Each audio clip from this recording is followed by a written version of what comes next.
guys, it's Annie from Anti-Fragile Physical Therapy. I want to take some time today to show you what Child's Pose is all about. So with Child's Pose, it's a stretch or a position that a lot of people are familiar with because of yoga. And with PT, we like to take a lot of those things and just adapt them and make them work for our patients. It's a very good stretch for your low back, for the back of your hips, and to help open up the pelvic floor. And I like to use it to help patients focus on down-regulating, relaxing, and opening up their muscles in the back, hips, and the pelvic floor. So with that, I'll talk a lot about breathing with my patients for Child's Pose.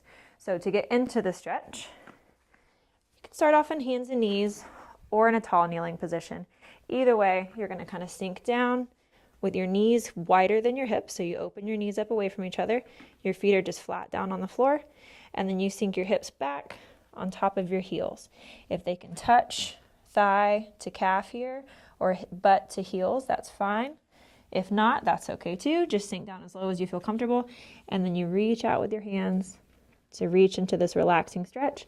And you just let your forehead rest on the floor or the bed. If you feel like it's too tight in that position, there are some modifications that you can do that can help you access more of the stretch without having pain or any kind of pinching anywhere that some people will feel in their hips and in their ankles. So for that, I would come out of the stretch and add a pillow under here between your waist here and your hips for people who feel like they have tightness in their hips and in the front side of their hip or groin when they get into the stretch. So a nice big pillow here, and then I can just sink down over it again and just kind of relax into it. And so the pillow supports my body weight a little bit. It helps me to get into a little more of a curve back here in my back, which can feel helpful for some people with back tightness. But then it also gets me out of this extra hip flexion here that can create a little bit of pinching in front of my hip and my pelvis. So same thing goes here. You can hold it for about 5 to 6 breaths, up to a minute at a time.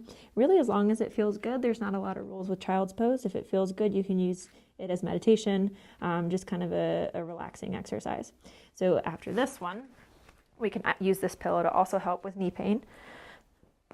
So putting that pillow underneath my thighs on top of my calf muscles there, when I sink down into the position, it helps to keep me out of that really deep knee bend. So like if you've had knee surgery, knee replacement, or you just have some tightness in your knees that you don't want to mess with, adding a pillow, sometimes a yoga block or a foam roller works well too, but I find a pillow is best.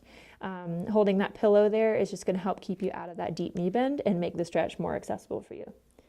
And the last modification that I'll recommend is some people have trouble and pain in their ankle joint, being able to flatten out all the way there. So you just pop that guy under your feet, and then same exact thing. So you can always use pillows and yoga blocks as aids with these stretches to help it feel better for your body, and ultimately that's the goal.